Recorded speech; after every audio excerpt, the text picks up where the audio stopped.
আর নবীজি এসেছেন মানেই কিয়ামতের আলামত শুরু হয়ে গেছে। নবীজি কি বলেছেন? কিয়ামতের প্রথম আলামত হচ্ছে আমি নিজেই। আমার আগমনটাই হচ্ছে কিয়ামতের আলামত। সুগরা, ছোট। আমার যে আগমন এবং কোরআন চলে আসছে, রেভলিউশন বন্ধ। এটাই তো আমার ওফাত, এটাই তো হচ্ছে কিয়ামতের প্রথম আলামত। 1445 বছর পরে আমাদের কি বোঝার বাকি আছে যে আমরা এখন ক্লোজিং টাইমের দিকে যাচ্ছি? এইটা বোঝার জন্য কি আপনার পিএইচডি করার দরকার আছে? চোখের সামনে নগ্ন মেয়েদের চলাফেরা, মেয়েরা ছেলেদের পোশাক পরে ঘুরে বেড়াচ্ছে, ছেলেরা মেয়েদের, হাইলি কনস্ট্রাক্টেড বিল্ডিংস, রিবার, ব্যাপকতা, ন্যায় অন্যায় মানদণ্ড পাচ্ছেন না, আল্লাহ পাকের হুকুম আহকাম উঠে যাচ্ছে, নামাজ পর্যন্ত উঠে যাচ্ছে, আর কি দেখার বাকি আছে আলামত? এরপরেও কিছু মানুষকে বোঝাতে হয় যে এটা শেষ জামানা চলছে। এটাই দুঃখের ব্যাপার। যাই হোক, এখন নবী সাল্লাল্লাহু আলাইহি ওয়াসাল্লাম নিজে গেলেন মদিনায়, গিয়ে দেখলেন ইহুদিরা রোজা রাখে, মুহররম মাসে রোজা রাখে। নবী জিজ্ঞাসা করছে সাল্লাল্লাহু আলাইহি ওয়াসাল্লাম, নাম শুনলে দৌড় পড়বেন, মনে মনে সাল্লাল্লাহু আলাইহি ওয়াসাল্লাম বলবেন যে তোমরা কি জন্য সওম রাখছো? ইহুদিরা বললেন বা বলল যে আনজাল্লাহু আযজা ওয়া জাল মূসা ওয়া কওমা, এই দিনে আল্লাহ রাব্বুল আলামিন মূসা আলাইহিস সালাম এবং তার কওম মানে বনু ইসরাইলকে নাজাত দিয়েছেন। ওয়া গরাকা ফিরআউন ওয়া কওমা, এবং আল্লাহ রাব্বুল আলামিন এই দিনেই ফিরআউন এবং তার কওমকে ডুবিয়ে দিয়েছেন। এই দিনে আল্লাহ রাব্বুল আলামিন মূসা আলাইহিস সালাম আর ফিরআউনকে মূসা আলাইহিস সালাম এবং তার সাথীদেরকে উদ্ধার করেছেন, ফিরআউন এবং তার দলবলকে ডুবিয়ে দিয়েছেন। কোন সাগরে? লোহিত সাগরে। এজন্য শুকরিয়া স্বরূপ মূসা আলাইহিস সালাম সওম রেখেছেন, এজন্য আমরাও সওম রাখি। তখন নবী সাল্লাল্লাহু আলাইহি ওয়াসাল্লাম বললেন যে নাহনু আহাক ওয়া আউলা বিমূসা মিনকুম, আমরা মানে উম্মতে মুহাম্মাদি, আমরা তোমাদের চাইতে মূসা আলাইহিস সালামের অনেক বেশি হকদার বেশি। এজন্য আমরা এই 10ই মুহররম সওম রাখি আশুরার দিন। আর নবীজি বললেন তোমরা খালিফুল ইয়াহুদ, তোমরা ইহুদিদের বিরোধিতা করো। তাই তিনি বলছেন আমি আগামী বছর বেঁচে থাকলে 9 তারিখ বা 11 তারিখ আরো একটা সওম বেশি রাখবো। তার মানে আমরা আমাদের আমল পাচ্ছি এই মাসে বেশি বেশি সওম রাখা, স্পেশালি 9, 10, 11, পারলে এই 3টা সওম রেখে দাও। যদি এটাও না করতে পারি অ্যাটলিস্ট 10 সওম রাখা। কি হবে? নবী সাল্লাল্লাহু আলাইহি ওয়াসাল্লাম বলছেন আহতাসিবু ইনদাল্লাহ, আল্লাহর কাছে আমি আশা করি যে আইয়ুকাফিরু আস-সানাতা আল্লাতী ক্বাবলা, এই একটা সওম রাখলে আল্লাহ রাব্বুল আলামিন আপনার আমার 1 বছর বিগত জীবনের সমস্ত গুনাহ মাফ করে দিবেন ইনশাআল্লাহ। স্কলাররা বলেন যে এটা সগীরা গুনাহ, আমি এই ব্যাখ্যা করতে চাচ্ছি না। আল্লাহর কে জানে, আল্লাহ পাক যদি তাকে তৌফিক দেন সে যদি তওবা করে তার কবিরা গুনাহ তো আল্লাহ মাফ করতে পারেন না? আচ্ছা, তাহলে আমরা আমাদের আমল দুটো পেয়ে গেলাম। 1, এই মাসে নরমালি বেশি বেশি সওম রাখবো। 2, 9, 10, 11 সওম রাখবো। যদি এটাও না করতে পারি কমপক্ষে 10ই মুহররম অবশ্যই সওম রাখবো ইনশাআল্লাহ তাআলা। আল্লাহ পাক তৌফিক এনায়েত করুন। এখন আসুন, এই মাসে আরো একটা আমল নবীজি বলেছেন, যদিও এই হাদিসটা সম্পর্কে ইমাম তিরমিজির কিতাবে আছে, হাদিসটা একটু গরীব, কিন্তু আমি ফজিলতের স্বার্থে কথাটা বলছি। নবী সাল্লাল্লাহু আলাইহি ওয়াসাল্লাম বলেছেন, সাহাবী এসে জিজ্ঞাসা করছেন যে এই মাসে আমি বেশি বেশি সওম রাখবো, ফজিলতটা কি? নবী সাল্লাল্লাহু আলাইহি ওয়াসাল্লাম বলছেন যে এই মাসে আল্লাহ রাব্বুল আলামিন বিগত অনেক সম্প্রদায়ের তওবা কবুল করেছিলেন। সুবহানাল্লাহ। এই মাসে আল্লাহ পাক বিগত অনেক সম্প্রদায়ের তওবা কবুল করেছেন এবং আগামীতেও অনেকের তওবা কবুল করবেন ইনশাআল্লাহ। তো তার মানে আমরা বুঝলাম আমাদের আরেকটা আমল এই মাসে বেশি বেশি, এই তো মাশাআল্লাহ, বেশি বেশি তওবা ইস্তেগফার করা। এখন আসুন আমি ইস্তেগফারের আপনাদেরকে 2-3টা দোয়া শিখাই দেই আগে ছোট্ট করে। 1 নাম্বার, যারা একটু পড়াশোনা করেন মাশাআল্লাহ তারা এইটা পড়বেন, সাইয়্যিদুল ইস্তেগফার। আমার সাথে বলবেন আল্লাহুম্মা আনতা রাব্বি লা ইলাহা ইল্লা আনতা খালাকতানি আনা আবদুক ওয়া আনা আলা আহদিক ওয়া ওয়া'দিকা মাস্তাতা'ত আউযু বিকা মিন শাররি মা সানা'ত আবু'ু লাক বিনি'মাতিকা আলাই ওয়া আবু'ু বিযানবি ফাগফিরলি ফাইন্নাহু লা ইয়াগফিরুয যুনুবা ইল্লা আনতা। এই যে আমাদের ইবাদতগুলো অন্তঃসার শূন্য হয়ে যাচ্ছে এই কারণে, বিকজ আমরা অর্থটা বুঝি না। এই যে দোয়াটা আপনি করলেন, নবী সাল্লাল্লাহু আলাইহি ওয়াসাল্লাম বলেছেন যে এই দোয়া পড়ার পরে যদি কেউ সকালে পড়ে রাতের আগে মারা যায় জান্নাতে চলে যাবে। রাতে পড়ে সকালের আগে ইন্তেকাল করলে জান্নাতে চলে যাবে। তো কি পড়লাম? আল্লাহ পাক বলছেন, নবী সাল্লাল্লাহু আলাইহি ওয়াসাল্লাম বলছেন আল্লাহুম্মা, হে আল্লাহ, আনতা রাব্বি, আল্লাহ তুমি আমার রব, খালাকতানি, তুমি আমাকে সৃষ্টি করেছো, আনা আবদুক, আমি তোমার বান্দা, আনা আলা আহদিকা, আমি তোমার সাথে যে অঙ্গীকার করেছি এর উপরে আছি, মাস্তাতা, থাকার চেষ্টা করছি, আমি সাধ্যমতো থাকার চেষ্টা করছি, আবু'ু লাকা বিনি'মাতিকা আলাই, আমার উপরে আমার যে উপরে তুমি যে নিয়ামত দিয়েছো আল্লাহ, এগুলো আমি স্বীকার করছি। হে আল্লাহ, তুমি আমার উপর যত নিয়ামত দিয়েছো আমি স্বীকার করছি, আবু বিযানবি, আমার যত গুনাহ আল্লাহ সব স্বীকার করছি। এভাবে যদি বান্দা আল্লাহর কাছে দোয়া করে, আল্লাহ মাফ করবেন না? সুবহানাল্লাহ। ফাগফিরলি, আল্লাহ আপনি আমাকে মাফ করুন। ফাইন্নাহু লা ইয়াগফিরু যুনুবা ইল্লা আনতা, এখন আপনি ছাড়া যুনুব কেউ ক্ষমা করতে পারে না। ব্যাস এভাবে বুঝে এটা যদি না পড়েন এট লিস্ট এতটুকু, আস্তাগফিরুল্লাহাল্লাযী লা ইলাহা ইল্লা হুয়াল হাইয়ুল কাইয়্যুম ওয়া আতুবু ইলাইহি, এইটুকু। আর এটাও যদি না পড়েন, না পড়াটা একটু লজ্জার যদিও বা, তাও যদি না পড়েন তাহলে বলবেন আস্তাগফিরুল্লাহ ওয়া আতুবু ইলাইহি, আস্তাগফিরুল্লাহ ওয়া আতুবু ইলাইহি। আসুন, তাহলে আমরা কাজগুলো পেয়ে গেলাম। এখন আসুন, আমরা কেন রোজা রাখছি? নবী করিম সাল্লাল্লাহু আলাইহি ওয়াসাল্লাম এখানে উদ্দেশ্যটা বলছেন। এই দিনে কি করা হয়েছে? মূসা আলাইহিস সালাম এবং তার কওমকে নাজাত দেওয়া হয়েছে, ফিরআউন তার কওমকে ডুবিয়ে দেওয়া হয়েছে। এই তো।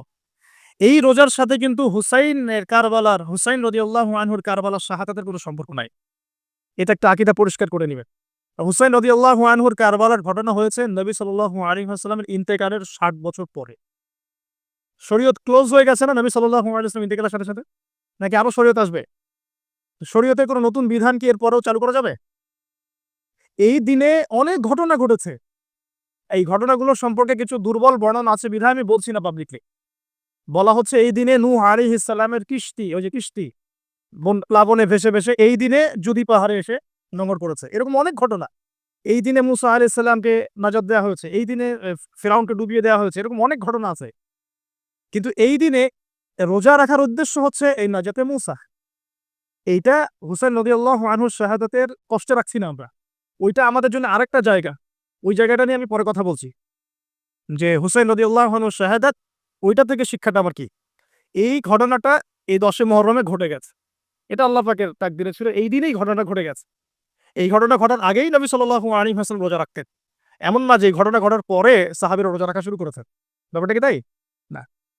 মূল জিনিসটা বুঝি, তারপর হুসাইন রাদিয়াল্লাহু আনহুর শাহাদাতের দিকে যাবো ইনশাআল্লাহ। আমরা দোয়া করি আল্লাহ পাক আমাদের সবাইকে হুসাইন রাদিয়াল্লাহু আনহুর মতো সাহস, কারেজ দান করুক। তাদের মতো বীরত্বপূর্ণ ঈমান দান করুক এবং জুলুমের বিরুদ্ধে তার মতো দাঁড়িয়ে যাওয়ার মানসিকতা দান করুক। আল্লাহ পাক সারা দুনিয়া থেকে এজিদদেরকে ধ্বংস করুন এবং রাসূল সাল্লাল্লাহু আলাইহি ওয়াসাল্লামের কলিজার টুকরা নাতি হুসাইন রাদিয়াল্লাহু আনহুকে আল্লাহ পাক জান্নাতে উচ্চ মর্যাদা দান করুন। তো এখানে দেখুন, মূসা আলাইহিস সালামের নাজাতের সাথে আশুরার ঘটনা জড়িত। আর একটা কথা আমি বলে দেই, মূসা আলাইহিস সালাম, তার কওম, ফিরআউন এবং শেষ জামানা দাজ্জাল, জেরুজালেম, ইহুদি, এদের সবার সাথে একটা যোগসূত্র আছে। একটু বোঝার চেষ্টা করবেন। একটু বোঝার চেষ্টা করবেন। আবার বলছি, রোজাটা রাখছি আমরা আশুরার স্মৃতিতে, ওই স্মরণে। এই আশুরার দিন এর ঘটনা, মূসা আলাইহিস সালামের কওম, ফিরআউন, বনু ইসরাইল, এখনকার জেরুজালেম, জিউসদের উত্থান, শেষ জামানা, এই প্রত্যেকটা বিষয় কানেক্টেড আছে। আমি জানি না কিভাবে আমি শব্দ নিয়ে আপনাদেরকে বুঝাবো। আমি এখন লেকচারগুলোতে বলি যে আমি লাস্ট ৩-৪ বছর থেকে একটা প্রবলেম ফেস করছি। অনেক কিছু বুঝতে পারছি কিন্তু আমি আপনাকে বুঝাতে পারছি না। আমি কোন ভাষা প্রয়োগ করব বা কিভাবে সিকোয়েন্স সাজাবো আমি আসলেই বুঝতে পারছি না। বিশ্বাস করেন, এগুলো শুধু বাইরের কথা বললাম। ভিতরে এমন অনেক কথা আছে যার 30 থেকে 40% আমি বলতে পারছি। বাকি 60% কথা আমি বলতে পারছি না। এখন আপনি ইন্টেলেকচুয়াল অডিয়েন্স হয়ে বুঝে নিয়েন যে কেন বলতে পারছি না। কেন বলতে পারছি না? কি কারণে? এটা আপনাদেরকে বুঝে নিতে হবে। তো এখন দেখুন প্রিয় ভাইয়েরা, একটু আমার দিকে খেয়াল করুন। নবী মূসা আলাইহিস সালাম, কোরআন আপনি খুলবেন ৪৪ টা জায়গায়। কয়টা জায়গা? ৫৩২ টা আয়াত আছে। সুবহানাল্লাহ। ৪৪ টা জায়গার ৫৩২ টা আয়াতে আল্লাহ রাব্বুল আলামিন মূসা, ফিরআউন, মূসা, ফিরআউন, মূসা, ফিরআউন আমাদেরকে বলেছে। কোরআন কাদের জন্যে? আচ্ছা, আমাদেরকে এই ঘটনাটা বারবার বলার কি কারণ? আল্লাহ পাক কেন এতবার করে মূসা আলাইহিস সালাম আর ফিরআউনের ঘটনা আমাদেরকে বলছেন? কারণ কি? আমাদের উম্মাহর সাথে তার কি সম্পর্ক? সম্পর্ক হচ্ছে নবী সাল্লাল্লাহু আলাইহি ওয়াসাল্লামের সোনালী যুগ যেটা, সেটা চলে যাওয়ার পরে এই ফিতনার যুগে সারা বিশ্ব জুড়ে নতুন, নতুন ফিরআউনদের উদ্ভব হবে ইনশাআল্লাহ। হয়েছে কি হয় নাই? এবং এটা এটা চিরায়ত পরিণতি। আল্লাহ পাক এই এতবার করে ৫৩২ বার এই মানুষদেরকে ফিরআউনের গল্প কেন শোনাচ্ছেন? যাতে ফিরআউনের পরিণতি সম্পর্কে এরা সচেতন হয়। যাতে ওরাও ফিরআউনের পরিণতি সম্পর্কে সচেতন হয়। কে ফিরআউন? তার নাম রেমেসিস 2, রেমেসিস। তো ফিরআউন কোন নাম নয়, এটা একটা রাষ্ট্রীয় পদ। ঠিক আছে? তো তার একটা নাম ছিল, আমি নামটা এই মুহূর্তে স্কিপ করে ফেলছি। সম্ভবত আ আল্লাহ মাফ করুক, আমি নামটা ভুলে গেছি। তো রেমেসিস 2 হচ্ছে তার একটা নাম। আরেকটা নাম আছে। আল্লাহ মাফ করে। তো কি কি কারণে সে ফেরাউন হলো? কেন তাকে ফেরাউন বলা হচ্ছে? এক দেখুন, ইউযাববিহুনা আবনাআকুম ওয়া ইস্তাহইউনা নিসাআকুম। মুসা আলাইহিস সালামের কওমের বনু ইসরাঈলদের ছেলেদেরকে মেরে ফেলছে, মেয়েদেরকে জীবিত রাখছে। সারা বিশ্ব জুড়ে তোমরা কি মুসলমান ছেলেদেরকে মেরে ফেলছো না এখন? আমরা তাদেরকে বলতে চাই, মেসেজ দিতে চাই। সারা বিশ্ব জুড়ে নব্য ফেরাউনরা মুসলিম ছেলেদেরকে মেরে ফেলছে না এখন? মেয়েদেরকে জীবিত রাখছে না? এদেরকে মেসেজ দেয়া হচ্ছে। ৫৩২ বার এদেরকে মেসেজ দেয়া হচ্ছে। কে ফেরাউন? যে বলছে আনা রব্বুকুমুল আ'লা, আমি তোমাদের মহান রব। সারা ওয়ার্ল্ড যারা চালাচ্ছে তারা এই দাবি প্রত্যক্ষভাবে না করলেও পরোক্ষভাবে ঠিকই করছে। ওয়ার্ল্ডের কোন কতগুলো জায়গায় আপনি দেখবেন যে অবনত চিত্তে আল্লাহ পাকের হুকুমের সামনে মাথা পেতে নিচ্ছে। কয়টা জায়গায় আল্লাহ পাকের সুপ্রিম লস গুলোকে এস্টাবলিশ করা হচ্ছে। তার এটাকে ইনডাইরেক্টলি আপনি চ্যালেঞ্জ করছেন, আল্লাহ পাকের কিতাবকে আপনি ইনডাইরেক্টলি চ্যালেঞ্জ করছেন। এবং এটা আপনি সরাসরি না বললেও যে আমি মহান রব নই, এ কথা সরাসরি না বললেও আপনার কাজে এটা প্রমাণ করছেন। আল্লাহ পাকের সমস্ত আহকাম, হুকুম, ইসলামিক বিধানগুলোকে উঠিয়ে দিয়ে জাহেলিয়াত প্রতিষ্ঠা করছেন। শিক্ষা ক্ষেত্রে, সাংস্কৃতিক ক্ষেত্রে, অর্থনৈতিক ক্ষেত্রে, ইভেন পলিটিক্যাল ক্ষেত্রে। তাহলে এটা কি ফেরাউনের আচরণ নয়? এটা কি ফেরাউনের আচরণ নয়? ফেরাউন কাকে বলে? ফেরাউনের ডেফিনিশন কি আসলে? তাকে একটার পর একটা নিদর্শন দেখানো হয়েছে। ৯টা নিদর্শন, ৯টা দেখানো হয়েছে। আপনি সূরা তাহা পড়ুন, কসাস পড়ুন, পাবেন। ৯টা নিদর্শন। এতগুলো নিদর্শন আয়াত দেখার পরেও ফিরআউন ঈমান নিয়ে আসে নাই। তো এখন সারা ওয়ার্ল্ডে যারা আছে, বড়, বড় ফিরআউন, নমরুদ, আযার, এদের সামনে নিদর্শনের অভাব আছে? এরপরেও কি তারা ইসলাম কবুল করছে? আত্মসমর্পণ করছে? ইসলামের উপর এত আগ্রাসন, এত মানে ম্যাসাকার্ড অবস্থার পরেও ইসলাম কি দিন, দিন কমছে না বাড়ছে? নিদর্শন, নিদর্শন। মুসলিমদের উপরে এত সাংস্কৃতিক আগ্রাসন, শিক্ষাক্ষেত্রে আগ্রাসন, অর্থনৈতিক আগ্রাসন, পলিটিক্যাল আগ্রাসন, এরপরেও কি মুসলিমরা কমেছে না বেড়েছে? নিদর্শন। সারা বিশ্বে পর্দা কত কথা, তারপরে পশ্চিমারাই এখন পর্দা করছে। নিদর্শন। ওরাই এখন পর্দার দিকে আসছে। প্রতিটা জায়গায় আপনি দেখুন, শিক্ষা থেকে উঠাই দিচ্ছেন ইসলাম, কিন্তু তারপরেও মানুষ মাদ্রাসার দিকে আসছে। তারপরেও দিন, দিন মানুষ কোরআন শিখছে, তারপরেও দিন, দিন মানুষ হাদিস শিখছে। আমরা সংস্কৃতির নামে নগ্নতা, বেহায়াপনা ছড়িয়ে দিচ্ছি, তারপরেও দেখুন দিন, দিন মানুষ আবার আল্লাহর দিকে ফিরে আসছে। যুব সমাজকে নাস্তিক বানানোর জন্য কত কি না করলাম আমরা। কত কি যে করলাম যুবকদেরকে নাস্তিক বানানোর জন্য। কিন্তু তারপরেও ইয়াংদের একটা বড় অংশ দিন, দিন ইসলামের দিকে ফিরে আসছে। আলহামদুলিল্লাহ। দেখুন, এখনো কিন্তু ফেরাউনদের সামনে নিদর্শন যাচ্ছে। সবচেয়ে বড় কথা, তারা আল্লাহ পাকের অথরিটি, আমরা সভরেন্টি বলি যেটাকে, এটা দাবি করেছিল ফেরাউন। এখন সেই সভরেন্টি দাবি করছি আমরা বড়, বড় সংস্থাগুলোর মধ্য দিয়ে। আপনি আমাকে সরাসরি জিজ্ঞাসা করলে আমি বলব ইউনাইটেড নেশনস একটা ফেরাউন। অফকোর্স ফেরাউন। কারণ সে সারা ওয়ার্ল্ডকে আল্লাহ পাকের হুকুম আহকাম থেকে বের করে মানুষের হুকুম আহকামের দিকে নিয়ে গেছে। সিম্পল। এখন আশুরার সাথে এগুলোর কি সম্পর্ক? এবার এই বিষয়টা দেখুন, একটু খেয়াল করুন। একটু মনোযোগ দিন। নবী মুসা আলাইহিস সালামকে আল্লাহ রাব্বুল আলামিন জন্ম দিয়েছেন কোন বছর জানেন? যেই বছর ওই সন্তান জন্মটা স্থগিত ছিল। মানে ১ বছর তারা সন্তান জবাই করা। জ্যোতিষীরা বলেছিল একজন আসবে তোমার সিংহাসন কেড়ে নিবে। মুসা আলাইহিস সালামের নাম উল্লেখ করা হয় নাই। ফেরাউন খুব সতর্ক। এরপর থেকে যে বাচ্চাই জন্ম নেয় হত্যা করা হয়। সুবহানাল্লাহ। এখন সারা বিশ্বে বাচ্চাদেরকে হত্যা করা হচ্ছে না? আপনি ইয়েমেনের দিকে তাকান, সিরিয়ার দিকে তাকান, লেবানন, জর্ডান দেখেন, প্যালেস্টাইনের দিকে তাকান। প্যালেস্টাইনের দিকে তাকান। কতগুলো বাচ্চা, নিরীহ বাচ্চাদেরকে এত মারার পরেও আলহামদুলিল্লাহ আল্লাহ পাক ওইখানকার মাদের গর্ভে যমজ সন্তান দান করেন।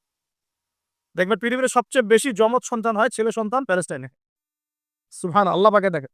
তো মুসা আলাইহিস সালামকে আল্লাহ পাক জন্ম দিয়েছেন পরের বছর, মানে যে বছর জবাই করা চলছে তার পরের বছর মুসা আলাইহিস সালাম জন্ম নিয়েছে। এবার তার মা তো ভীত সন্ত্রস্ত। কি করবেন, কিভাবে হবে? ফেরাউন জানতে পারলে তো মেরে ফেলা হবে। এখন আল্লাহ পাক তাকে ওহী করলেন। এই ওহীটা নবুয়ত না, কিন্তু মনের মধ্যে ইলহাম। এটা কি বলি? ইলহাম। যে তুমি তোমার সন্তানকে ভাসিয়ে দাও। কোথায় ভাসাবে? কোন মা পারবে? বলে তো মারা কেটে পারবে? ও মুসা আলাইহিস সালামের মায়ের কলবটা কেঁদে উঠল। আল্লাহ পাক বলছেন আমি যদি তার কলবকে দৃঢ় না রাখতাম সেই কাজ করতে পারত না। সুবহানাল্লাহ। তার অন্তরকে দৃঢ় কে রাখে? আল্লাহ। আমরা সেই আল্লাহর কাছে অন্তরের কলবের দৃঢ়তা কামনা করি আমি। এই জায়গাটা কিন্তু মনোযোগ দিয়ে বুঝতে হবে। আস্তে, আস্তে শেষ করে দিব। এবার আল্লাহ রাব্বুল আলামিনের শান এবং তার পরিকল্পনা দেখুন। আল্লাহ পাক মুসা আলাইহিস সালামের চেহারার মধ্যে মোহাব্বত, ভালোবাসা দিয়ে দিয়েছেন। বলে সুবহানাল্লাহ। অনেক মানুষ আছে না, বাচ্চা দেখলে মহব্বত জাগে, ভালো লাগে, খুব আদর করতে ইচ্ছা করে। ফেরাউনের ঘরে সন্তান নাই, তার স্ত্রী পানির ঘাটে বাচ্চা চলে আসলো। বাচ্চা দেখে সে বলছে মাশাআল্লাহ, এত চমৎকার একটা সন্তান, ফুটফুটে বাচ্চা। ফেরাউনের কাছে নিয়ে গিয়ে বলছে, একে রেখে দেই, লা তাকতুলু, তাকে হত্যা করো না, আয়সা আইয়ানফাআনা আও নাত্তাখিযাহু ওয়ালাদা, তাকে আমরা রেখে দেই, হয়তো সে উপকারে আসবে, অথবা কোনো আমরা তাকে সন্তান হিসেবে গ্রহণ করতে পারি। তো ফেরাউন কিন্তু খুব সতর্ক ছিল, তারপরেও আল্লাহ পাক তারই ঘরে মূসা আলাইহিস সালামকে বড় করলেন, সুবহানাল্লাহ। আর মূসা আলাইহিস সালাম ফেরাউনের স্ত্রী দুধও পান করছে না।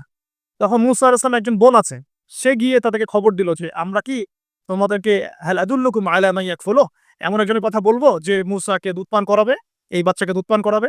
আল্লাহ পাকের কি কৌশল, আল্লাহ পাক ওই মায়ের কোলেই আবার মূসা আলাইহিস সালামকে ফিরিয়ে দিলেন। এদিকে মায়ের দুধ খাচ্ছে, ফেরাউনের ঘরে বড় হচ্ছে, আবার ফেরাউন একটা বড় অঙ্কের হাদিয়া তার মাকে দিচ্ছে দুধ পান করানোর জন্য। সুবহানাল্লাহ। আল্লাহ পাকের পরিকল্পনা দেখেন। আমি আসলে বুঝাতে পারছি না ভাই। আমার ল্যাঙ্গুয়েজের প্রবলেমের কারণে মাফ করবেন। অনেক তথ্য মাথায় থাকলে কথা বলাও টাফ হয়ে যায়। তো সুবহানাল্লাহ, আল্লাহ পাকের পরিকল্পনা দেখুন। যে নবী মুহাম্মদ সাল্লাল্লাহু আলাইহি ওয়াসাল্লামকে মক্কা থেকে তাড়িয়ে দিচ্ছে মানুষ, আল্লাহ রাব্বুল আলামিন সেই মক্কা নবীর পায়ের সামনে এনে দিলেন, সুবহানাল্লাহ। মাত্র ৮ বছরের ব্যবধানে। যে বদর যুদ্ধে মুসলিমদেরকে একদম নিঃশেষ করে দেওয়ার প্ল্যান করা হয়েছে, ওই বদরেই আল্লাহ রাব্বুল আলামিন আবু জেহেলের মৃত্যু লিখে রাখলেন। যে ইউসুফকে কুয়ায় ফেলে দিল তার ভাইরা, সেই ইউসুফকে আল্লাহ পাক সেখান থেকে রাজপ্রাসাদ, সেখান থেকে কারাগার, সেখান থেকে আবার নিয়ে আসলেন মিশরের পলিটিক্যাল পাওয়ারে। আল্লাহর পরিকল্পনা। যে ইয়াসরিব একসময় ইহুদিদের দাপটের জায়গা ছিল, ওই ইয়াসরিব মুসলিমদের পরতুলগত করলেন আল্লাহ পাক হিজরত করিয়া। বাদশা নাজাশী আবিসিনিয়ায়, আমি তো মালয়েশিয়াকে আবিসিনিয়া মনে করি, এখানে মাশাআল্লাহ এরকম পরিবেশ আছে, শান্তিপূর্ণ ইসলামী পরিবেশ। বাদশা নাজাশীর এরকম পরিবেশ ছিল। বাদশা নাজাশী কিন্তু মুসলিম ছিল না, সে খ্রিস্টান ছিল। তারপরেও নবীজি বলতেন, বাদশা নাজাশীর রাজ্যে কেউ জুলুমের শিকার হয় না, সুবহানাল্লাহ, যদিও সে মুসলিম ছিল না। ওখানে ইসলাম নিয়ে গেলেন আল্লাহ পাক, ওখান থেকে পুরো আফ্রিকায় ইসলাম ছড়িয়ে পড়লো, সুবহানাল্লাহ। এক খালেদ বিন ওয়ালিদ রাদিয়াল্লাহু আনহু, যার হাতে উহুদ যুদ্ধে বহু মুসলিমের প্রাণ গিয়েছে না, সেই মানুষকে আল্লাহ রাব্বুল আলামিন হেদায়েত দিয়ে ১০০টা যুদ্ধ করিয়েছেন, সুবহানাল্লাহ। আল্লাহ পাকের পরিকল্পনা আমরা বুঝতে পারবো না। আল্লাহ পাকের পরিকল্পনা আমরা বুঝতে পারবো না। ওয়া মাকারুল্লাহ, তারা কৌশল করে, আল্লাহ পাকও পরিকল্পনা করে। দেখেন, এই যে প্যালেস্টাইন নিয়ে এত সমস্যা করছে না, আল্লাহ পাকের কি পরিকল্পনা, সুবহানাল্লাহ। আল্লাহ পাক সমস্ত জিউসদেরকে ওইখানে একত্রিত করেছেন, কেন জানেন? কেন জানেন? আল্লাহ পাক এই যে ১৯১৪ থেকে নিয়ে ২০২৩ এই যে সালগুলো চলছে, ১০০ বছর, লাস্ট ১০০ বছরে সারা ওয়ার্ল্ডের জিউসদেরকে ওখানে একত্রিত কেন করেছেন জানেন? যেইভাবে আল্লাহ পাক ফেরাউনের দলবলকে লোহিত সাগরে ডুবিয়ে দিয়েছেন, ওইভাবে আল্লাহ পাক প্যালেস্টাইনিদের সবাইকে ডুবাবে ইনশাআল্লাহ। এটাও আল্লাহ পাকের একটা বড় পরিকল্পনা। এটা ওরা বুঝতে পারছে না, কিন্তু সময় সাক্ষী দিবে ইনশাআল্লাহ, দেখে নিয়েন। আমরা ১০০% হলফ করে বলতে পারি এটা হবেই ইনশাআল্লাহ আযza ওয়া জাল্লা। এই কারণেই লাস্ট এই যে অটোম্যানদের ডিফিটের পর থেকে নিয়ে 1970 থেকে নিয়ে এই যে first world war, second world war করতে, করতে সব জায়গা থেকে জিউসদেরকে একত্রিত করেছে এখানে। বিকজ অফ লাস্ট একটা সর্বশেষ একটা ম্যাসাকার আল্লাহ পাক করবেন এদেরকে ইনশাআল্লাহ আযza ওয়া জাল্লা। তার হাতে, ঈসা আলাইহিস সালামের হাতে। আমাদের উম্মতের মধ্যে কে নেতৃত্ব দিবেন? ইমামুল মাহদী, যার নাম হবেন মুহাম্মদ। তার নাম কি? মুহাম্মদ। তার বাবার নাম আব্দুল্লাহ, তার মায়ের নাম হবে আমিনা। তো এটাও ক্লোজিং টাইম। এখন আসুন, তো আল্লাহ পাকের কি পরিকল্পনা? যৌবনকালটা আল্লাহ পাক মূসা আলাইহিস সালামকে ফিরআউনের ঘরেই কাটালেন, এবং আল্লাহ পাক মূসা আলাইহিস সালামকে দুটো গুণাবলী দিয়ে বড় করলেন। দুটো গুণাবলী মনে রাখবেন। এক হচ্ছে কওয়ী, তিনি শক্তিশালী ছিলেন, ফিজিক্যালি অনেক শক্তিশালী ছিলেন। আমিন মানে বিশ্বস্ত ছিলেন, কওয়ীউল আমিন। মনে থাকবে ইনশাআল্লাহ।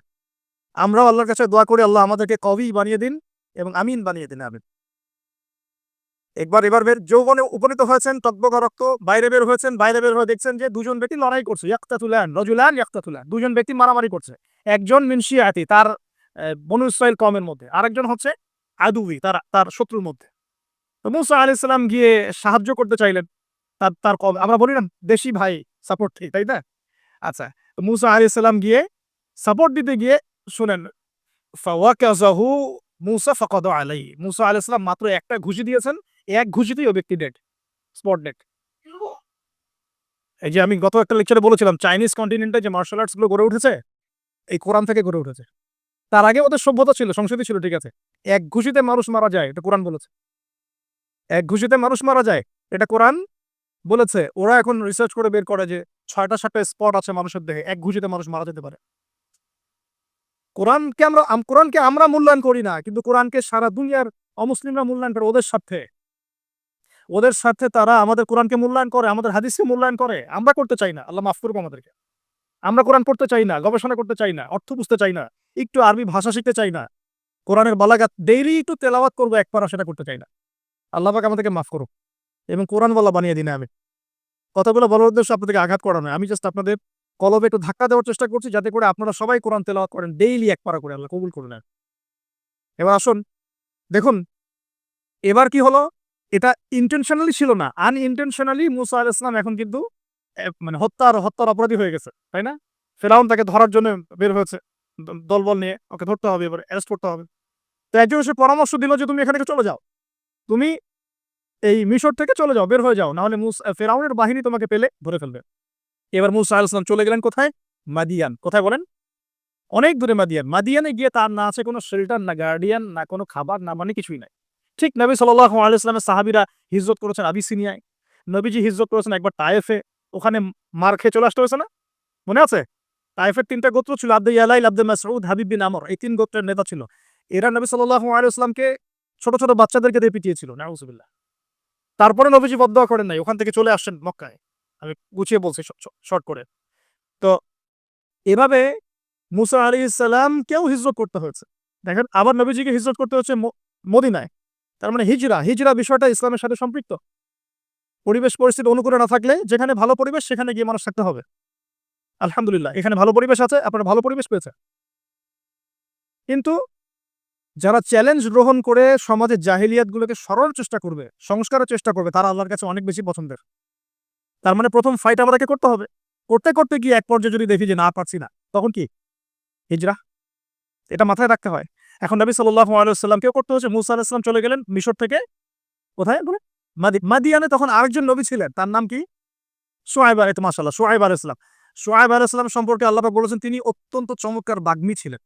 মানে তিনি নবীদের মধ্যে অনেক সুন্দর করে কথা বলতে পারতেন। সুবহানাল্লাহ, সুবহানাল্লাহ। তো শুআয়ব আলাইহিস সালামের কওমের নাম কওমে মাদিয়ান। বলে রাখি, এই কওমে মাদিয়ানকে আল্লাহ রাব্বুল আলামিন ধ্বংস করেছেন সর্বপ্রথম ভূমিকম্প দিয়ে। কি দিয়ে? পৃথিবীতে সর্বপ্রথম যে জাতিকে ভূমিকম্প দিয়ে ধ্বংস করা হয়েছে তার নাম কওমে মাদিয়ান। কেন ধ্বংস করা হয়েছে? মাপে কম দিত। কি করতো? যেটা এখনকার ওয়ার্ল্ডের ইকোনমিক সুন্নাহ। নাউযুবিল্লাহ। মানুষকে ঠকানো এখনকার ওয়ার্ল্ডের ইকোনমিক সুন্নাহ। এবং এই মানুষকে ঠকানোর জন্য ইকোনমিক সেকশনে রিবা চালু করা হয়েছে। রিবা, সব জায়গায় রিবা, এভরি সিঙ্গল সেক্টর, যেটা under the foundation of world bank or IMF। রিবা আছে কি নাই? আর আমরা তো রিবাটাকে এখন মনেও করি না যে মায়ের সাথে জেনা করছি। মায়ের সাথে জেনা করছি, এটাই তো হাদিসের কথা।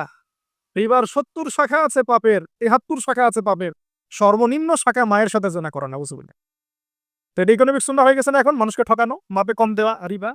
আর আমরা তো মাশাআল্লাহ ঘুষ ছাড়া কিছু হয় না, দুর্নীতি ছাড়া হয় না, টেবিল পাসই হচ্ছে না। আল্লাহ মাফ করুক আমাদেরকে। তবে এগুলা আমাদের ইবাদতকে নষ্ট করে ফেলছে। কারণ হারাম রিজিক থাকলে ইবাদত দোয়া কবুল হয় না। আল্লাহ পাক আমাদেরকে হালাল খাওয়ার তৌফিক দান করুক। এখন প্রিয় ভাইরা, ওখানে গিয়ে কিচ্ছু নাই, নিঃস্ব অবস্থায় কি দোয়া করতে পারেন একজন মানুষ? এই দোয়াটা শিখে নেন, ইনশাআল্লাহ আপনার জীবনের সমস্ত সংকট কেটে যাবে ইনশাআল্লাহ। আমি নিজেও এই দোয়াটা বেশি, বেশি করার চেষ্টা করি। দোয়াটা হচ্ছে, মুসা আলাইহিস সালাম একটা গাছের নিচে হেলান দিয়ে বসলেন। বসে দেখলেন দুইজন মেয়ে দাঁড়িয়ে আছে দূরে, পানি নিতে পারছে না। লোকজন পানি নিয়ে যাচ্ছে, ওরা দাঁড়িয়ে আছে বেচারি। মুসা আলাইহিস সালাম গিয়ে বললেন, কি সমস্যা আপনাদের? এটা নিয়ে আপনারা আবার মেয়েদের সাথে কথা বলার চেষ্টা করেন না। ঠিক আছে? তো মাহরাম গায়রা মাহরাম মেনে চল। তারা বললেন যে আমাদের বাবা অনেক বৃদ্ধ মানুষ, আমরা পানি নিতে পারি না যতক্ষণ না আমাদের কম পানি নিয়ে চলে যায়। তো মুসা আলাইহিস সালাম তো একটু বললাম না ফিজিক্যালি খুব স্ট্রং ছিলেন। থাকে না বডি বিল্ডার, সামনে গিয়ে কথা বলে, এই সরো পানি দিতে দাও, তখন মানুষ একটু মূল্যায়ন করে না? তো মুসা আলাইহিস সালাম এভাবে পানি নিয়ে দিলেন এবং বাছুরদেরকে পানি পান করালেন, করিয়ে গাছের নিচে এসে বসে আছেন। বসে, বসে তিনি দোয়া করছেন। এই যে দোয়াটা তিনি দোয়া করছেন, রব্বি, একটা নেক কাজ করলেন। নেক কাজ করলেন না? মানুষের উপকার করলেন, নেক কাজ করে এসে গাছের নিচে বসে দোয়া করছেন, আল্লাহ এখানে তো আমার খাবার, পানি, বাসস্থান কিছুই নাই, আমি কি করব? রব্বি ইন্নী লিমা আনজালতা ইলাইয়া মিন খায়রিন ফাকির। রব্বি ইন্নী লিমা আনজালতা ইলাইয়া মিন খায়রিন ফাকির। আবার বলেন, রব্বি ইন্নী লিমা আনজালতা ইলাইয়া মিন খায়রিন ফাকির। অর্থ হচ্ছে, হে আল্লাহ, তুমি তোমার পক্ষ থেকে আমার উপরে যে নিয়ামতগুলো দিবে, আমি এর জন্য ফকির হয়ে বসে আছি আল্লাহ। অর্থ বুঝে পড়বেন ভাই। নামাজ, রোজা, হজ, যাকাত যাই করেন আল্লাহর ওয়াস্তে অর্থ বুঝে পড়বেন। অর্থ বুঝে পড়লে আপনার ইবাদতের স্বাদ পাবেন, তৃপ্তি পাবেন, আল্লাহর সাথে কানেকশন হবে, আল্লাহর নূর পাবেন, মারেফত পাবেন, সত্য স্বপ্নও দেখবেন তখন ইনশাআল্লাহ। তখন সত্য স্বপ্ন দেখবেন ইনশাআল্লাহ। আল্লাহ পাক তৌফিক দান করবেন। এবার আল্লাহ পাকের সাহায্য নেমে আসলো, ওই দুই মেয়ের মধ্যে একজন হেঁটে হেঁটে চলে আসে। এবার এই মেয়ের হাঁটা সম্পর্কেও কোরআন কথা বলেছে, সুবহানাল্লাহ। এই মেয়ে কিভাবে হেঁটে এসেছে এই হাঁটার বর্ণনাও কোরআন দিয়েছে। কোরআন বলেছে এই মেয়ে হেঁটে আসছে লাজুক পায়ে। কি পায়ে? এখন আপনি এই পুরো ওয়ার্ল্ডের মেয়েদের হাঁটা দেখেন, লজ্জা আছে? তাহলে মেয়েদের সাথে লজ্জার একটা গভীর সম্পর্ক আছে। এই মেয়ে প্রশংসা আল্লাহ পাক কোরআনে করলেন, লাজুক পায়ে, লাজুক ভঙ্গিতে, অবনত নয়নে সে হেঁটে আসলো। এখন আপনি কেলে যান, গো টু খেল, আপনাদের টুইন টাওয়ারে যান, দেখেন সবার হাঁটা চলা দেখেন। হায়া, হায়া লজ্জার কোনো বালাই আছে এখানে? আমি গত লেকচারে বলেছিলাম যে আদম আলাইহিস সালাম এবং হাওয়া আলাইহিস সালাম, ইবলিস তাদের সাথে প্রথম যে আচরণ করেছে ওই ফল খাওয়ানোর পরে, সেটা কি? তাদের গা থেকে পোশাক খুলে পড়ে গেছে। মানে নগ্ন করে দিয়েছে আমাদের পিতামাতাকে, মহাবিশ্ব নগ্ন করে দিয়েছে কে? ইবলিস। তো এখন এই পৃথিবীতে আমরা যারা নগ্নতার চর্চা করছি তার কার এজেন্ট আমরা বুঝতে বাকি আছে? আমার কথা কি বুঝতে পারছেন কিনা? এই কানেকশন মেলানোর চেষ্টা করো, ডটস গুলো মেলানোর চেষ্টা করো।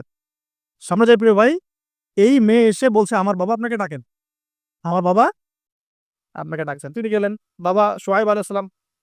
তখন এক বোন ইনডাইরেক্টলি বাবাকে বুঝাচ্ছে যে বিয়ে শাদী দিলে ভালো হয়। এক এক এক বোন বলছে যে আপনি তো তাকে পুরস্কৃত করতে চাচ্ছেন, তাহলে এরকম কওয়িউন আমিন একজন মানুষকে সবচেয়ে ভালোভাবে পুরস্কৃত করা যায় তার যথাযোগ্য প্রতিদান দেওয়ার মধ্য দিয়ে। তো মেয়ের ইশারা বাবা বুঝেছেন, তিনি তিনি নিজের এক মেয়ের সাথে মুসা আলাইহিস সালাম বিয়ে দিলেন, সুবহানাল্লাহ। তবে শর্ত দিলেন, দেনমোহর কি? মোহর তো নাই। মোহর কি এবার? মোহর হচ্ছে ৮ বছর তোমাকে আমার ফার্মে কাজ করতে হবে।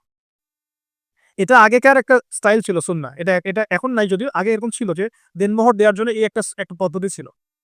যেমন ইয়াকুব আলাইহিস সালামের ক্ষেত্রেও এরকম ৭ বছরের কথা আসছে। তিনি ৭ বছর তার শ্বশুরের ফার্মে কাজ করেছেন। এটা নতুন ছিল না ওই সময়, এটা কমন ছিল।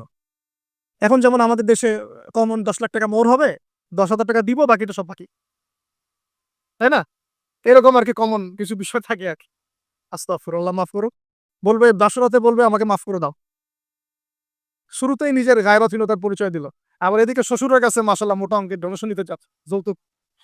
বিয়ে আমাদের ওখানে মাশাআল্লাহ মানে কেনা-বেচা। মেয়ে বিক্রি করতেছে আর ছেলে কিনতেছে। এবার ৮ বছর পূর্ণ করা হলো, তিনি আরো ২ বছর ১০ বছর পূর্ণ করলেন। এই ১০ বছরে মুসা আলাইহিস সালাম নববী পরিবেশ পেলেন, অভিভাবক পেলেন, স্ত্রী পেলেন, প্রেমময়ী সন্তান ইত্যাদি সবকিছু। এবার আল্লাহ রাব্বুল আলামিন তাকে মিশরের দিকে যাওয়ার যে সময়টা এখন হয়ে গেছে, ১০ বছর হয়ে গেছে, মিশরের দিকে যেতে হবে। যাওয়ার পথে স্ত্রীর প্রসব বেদনা উঠেছে। তখন মুসা আলাইহিস সালাম আগুন খুঁজছেন, আগুন।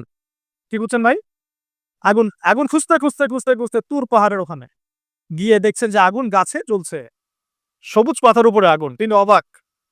এই সময় আওয়াজ আসলো, বিসমিল্লাহির রহমানির রহিম, ইন্নী আনা রাব্বুক ফাখলা'না আলাইক ইন্নাকা বিল ওয়াদিল মুকদ্দাসি তুওয়া।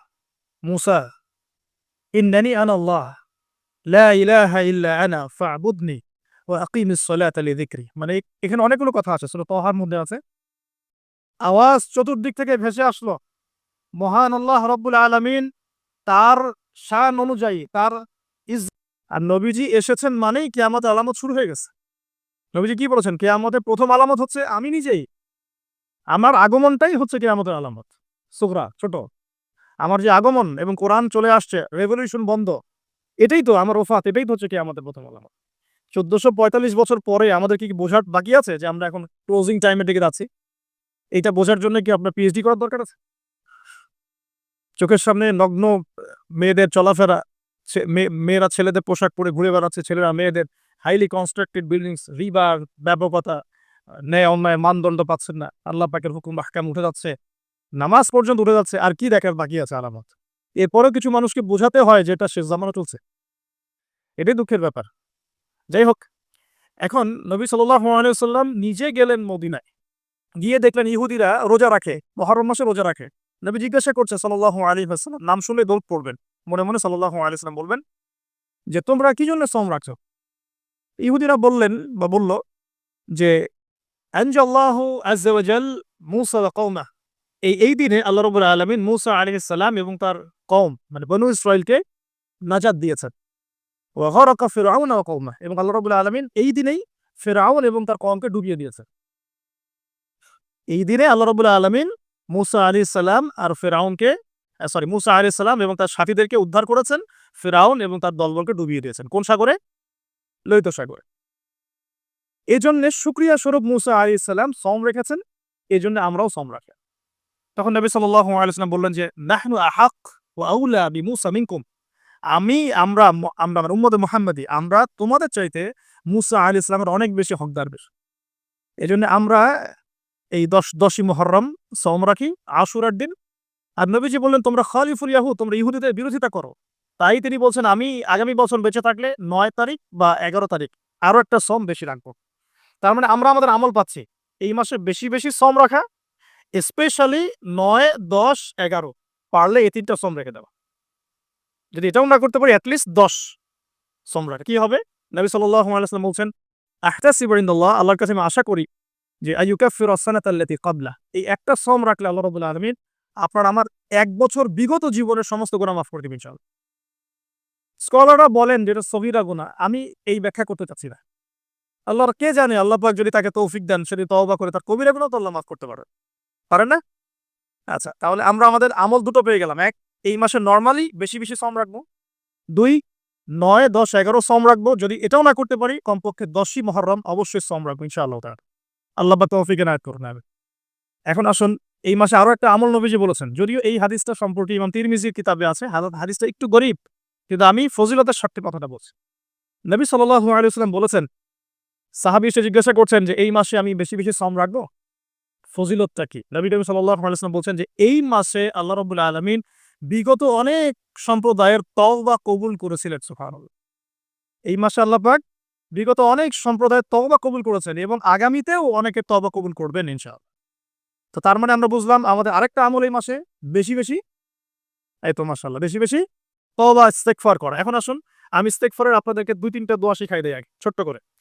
১ নাম্বার, যারা একটু পড়াশোনা করেন মাশাআল্লাহ, তারা এইটা পড়বেন, সাইয়্যিদুল ইস্তেগফার। সাইয়্যিদুল ইস্তেগফার আমার সাথে বলবেন, আল্লাহুম্মা আনতা রাব্বি লা ইলাহা ইল্লা আনতা খালাকতানি আনা আবদুক ওয়া আনা আলা আহদিক ওয়া ওয়া'দিকা মাসতাতা'ত আউযু বিকা মিন শাররি মা সানা'ত আবু'ু লাক বিনি'মাতিকা আলাই ওয়া আবু'ু বিযানবি ফাগফিরলি ফাইন্নাহু লা ইয়াগফিরুয যুনুবা ইল্লা আনতা।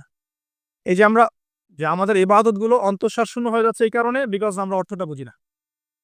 এই যে দোয়াটা আপনি করলেন, নবী সাল্লাল্লাহু আলাইহি ওয়াসাল্লাম বলেছেন যে এই দোয়া পড়ার পরে যদি কেউ সকালে পড়ে রাত্রের আগে মারা যায়, জান্নাতে চলে যাবে ইনশাআল্লাহ।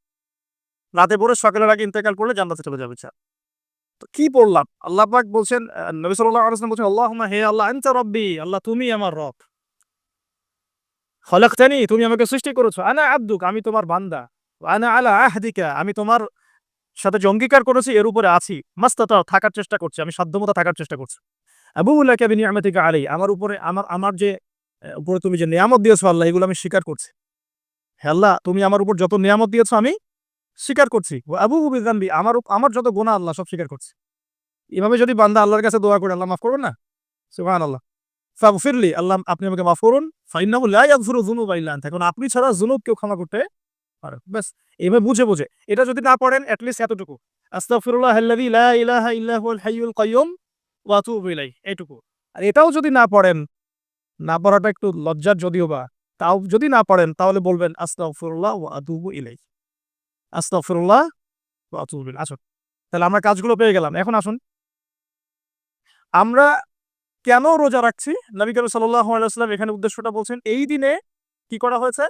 মুসা আলাইহিস সালাম এবং তার কওমকে নাজাত দেওয়া হয়েছে, ফিরআউন তার কওমকে ডুবিয়ে দেওয়া হয়েছে। এই তো। এই রোজার সাথে কিন্তু হুসাইন রাদিয়াল্লাহু আনহুর কারবালার শাহাদাতের কোনো সম্পর্ক নাই। এটা একটা আকীদা পরিষ্কার করে নিবেন। হুসাইন রাদিয়াল্লাহু আনহুর কারবালার ঘটনা হয়েছে নবী সাল্লাল্লাহু আলাইহি ওয়াসাল্লামের ইন্তেকালের ৬০ বছর পরে। শরীয়ত ক্লোজ হয়ে গেছে না নবী সাল্লাল্লাহু আলাইহি ওয়াসাল্লাম ইন্তেকালের সাথে, সাথে? নাকি আরো শরীয়ত আসবে? শরীয়তে কোনো নতুন বিধান কি এরপরেও চালু করা যাবে? এই দিনে অনেক ঘটনা ঘটেছে। এই ঘটনাগুলো সম্পর্কে কিছু দুর্বল বর্ণনা আছে বিধায় আমি বলছি না পাবলিকলি। বলা হচ্ছে এই দিনে নূহ আলাইহিস সালামের কিস্তি, ওই যে কিস্তি প্লাবনে ভেসে এই দিনে জুদি পাহাড়ে এসে নোঙর করেছে। এরকম অনেক ঘটনা। এই দিনে মুসা আলাইহিস সালামকে নাজাত দেওয়া হয়েছে। এই দিনে ফিরআউনকে ডুবিয়ে দেওয়া হয়েছে। এরকম অনেক ঘটনা আছে। কিন্তু এই দিনে রোজা রাখার উদ্দেশ্য হচ্ছে এই নাজাতে মুসা। এইটা হুসাইন রাদিয়াল্লাহু আনহুর শাহাদাতের কষ্টে রাখছি না আমরা, ওইটা আমাদের জন্য আরেকটা জায়গা। ওই জায়গাটা নিয়ে আমি পরে কথা বলছি, যে হুসাইন রাদিয়াল্লাহু আনহুর শাহাদাত, ওইটা থেকে শিক্ষাটা আমার কি। এই ঘটনাটা এই 10 মুহররমে ঘটে গেছে। এটা আল্লাহ পাকের তাকদিরে ছিল, এই দিনেই ঘটনা ঘটে গেছে। এই ঘটনা ঘটার আগেই নবী সাল্লাল্লাহু আলাইহি ওয়াসাল্লাম রোজা রাখতেন। এমন না যে এই ঘটনা ঘটার পরে সাহাবীরা রোজা রাখা শুরু করেছেন। ব্যাপারটা কি তাই? না। মূল জিনিসটা বুঝি, তারপর হুসাইন রাদিয়াল্লাহু আনহুর শাহাদাতের দিকে যাবো ইনশাআল্লাহ। আমরা দোয়া করি আল্লাহ পাক আমাদের সবাইকে হুসাইন রাদিয়াল্লাহু আনহুর মতো সাহস, কারেজ দান করুক।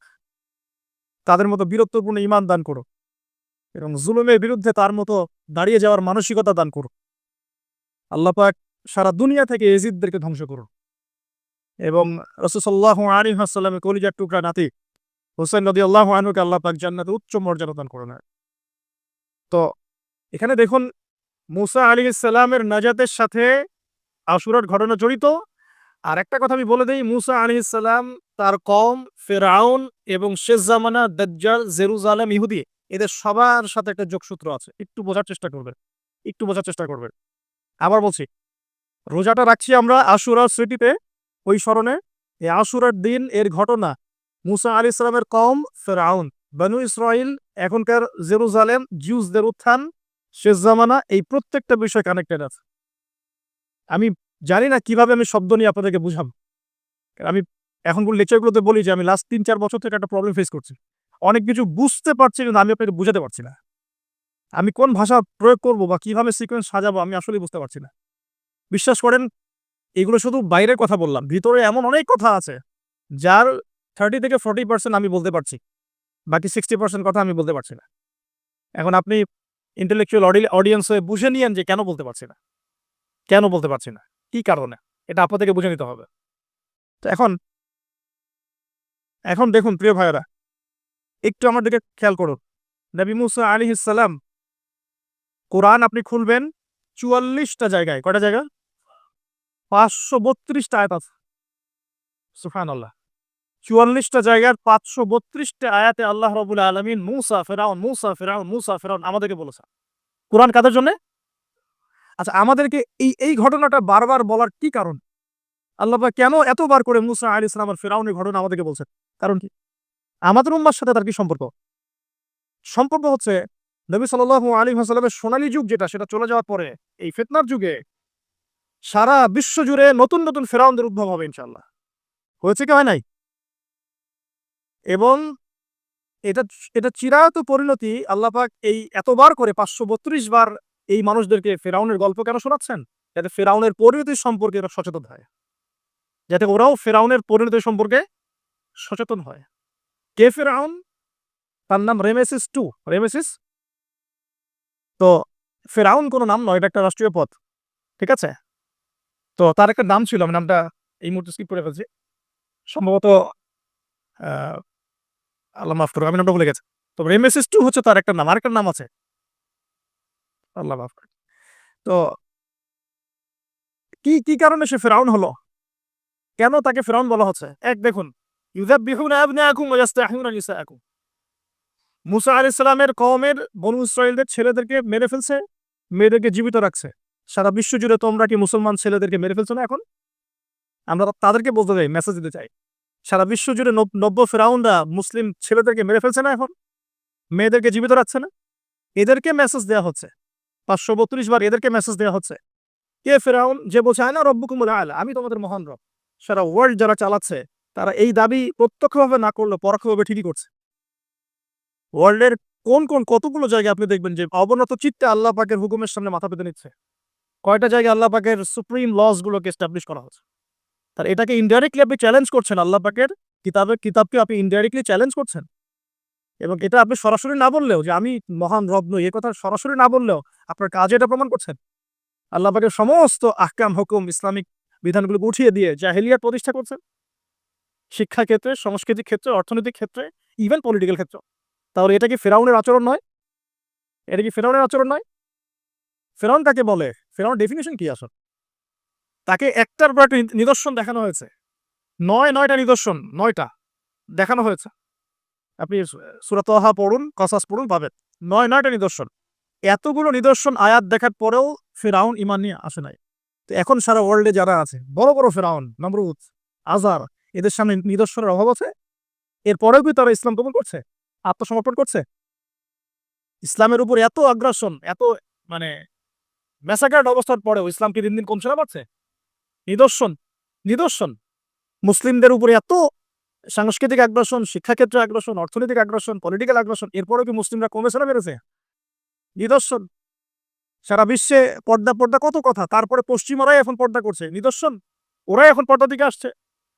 প্রতিটা জায়গায় আপনি দেখুন শিক্ষা থেকে উঠাই দিচ্ছেন ইসলাম, কিন্তু তারপরেও মানুষ মাদ্রাসা দিকে আসছে, তারপরেও দিন দিন মানুষ কোরআন শিখছে, তারপরেও দিন দিন মানুষ হাদিস শিখছে। আমরা সংস্কৃতির নামে নগ্নতা বেহায়াপনা ছড়িয়ে দিচ্ছি, তারপরেও দেখুন দিন দিন মানুষ আবার আল্লাহর দিকে ফিরে আসছে। যুব সমাজকে নাস্তিক বানানোর জন্য কত কি না করলাম আমরা, কত কি যে করলাম যুবকদেরকে নাস্তিক বানানোর জন্য, কিন্তু তারপরেও ইয়ানদের একটা বড় অংশ দিন দিন ইসলামের দিকে ফিরে আসছে।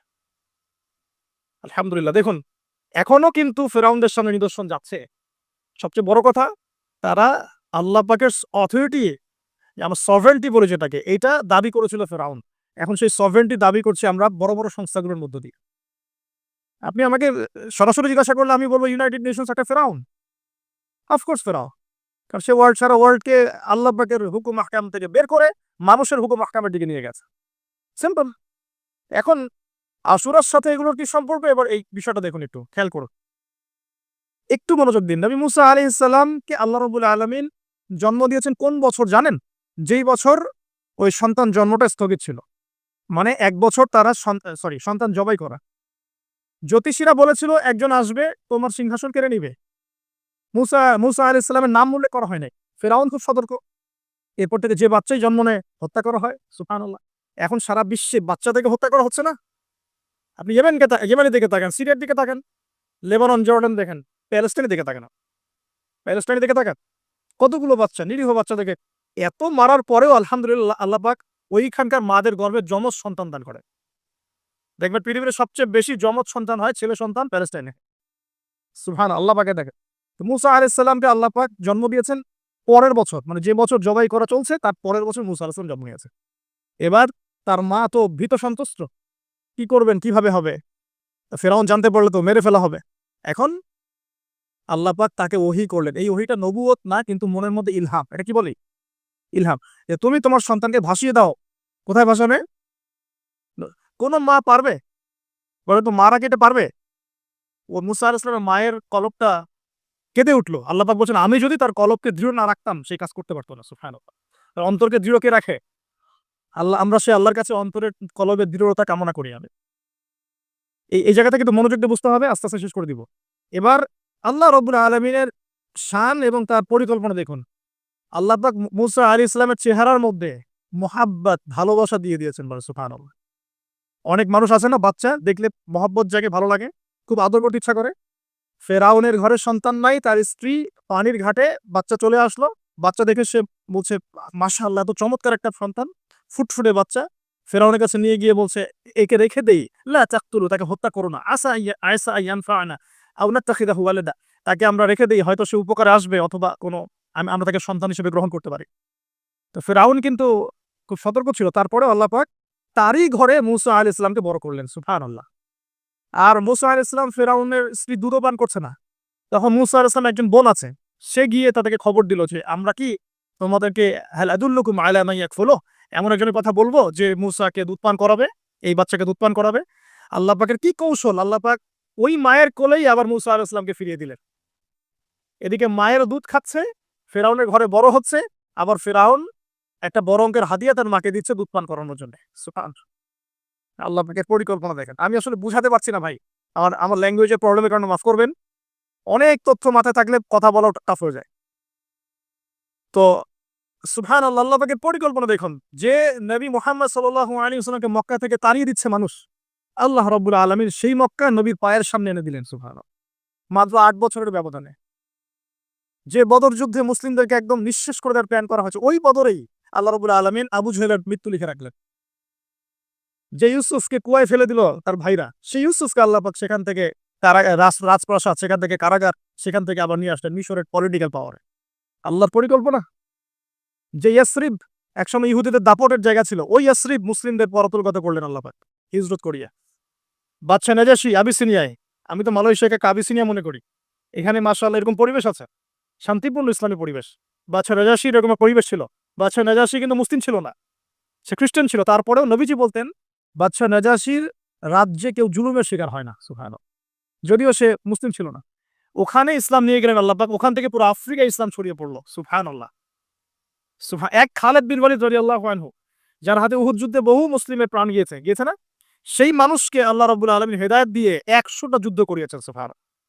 আল্লাহ পাকের পরিকল্পনা আমরা বুঝতে পারবো না। আল্লাহ পাকের পরিকল্পনা আমরা বুঝতে পারবো না। ওয়া মা কারাল্লাহ, তারা কৌশল করে, আল্লাহ পাকও পরিকল্পনা করে। দেখেন, এই যে প্যালেস্টাইন নিয়ে এত সমস্যা করছে না, আল্লাহ পাকের কি পরিকল্পনা, সুবহানাল্লাহ। আল্লাহ পাক সমস্ত জিউসদেরকে ওইখানে একত্রিত করেছেন, কেন জানেন? কেন জানেন? আল্লাহ পাক এই যে ১৯১৪ থেকে নিয়ে ২০২৩ এই যে সালগুলো চলছে, ১০০ বছর, লাস্ট ১০০ বছরে সারা ওয়ার্ল্ডের জিউসদেরকে ওখানে একত্রিত কেন করেছেন জানেন? যেইভাবে আল্লাহ পাক ফেরাউনের দলবলকে লোহিত সাগরে ডুবিয়ে দিয়েছেন, ওইভাবে আল্লাহ পাক প্যালেস্টাইনিদের সবাইকে ডুবাবে ইনশাআল্লাহ। এটাও আল্লাহ পাকের একটা বড় পরিকল্পনা।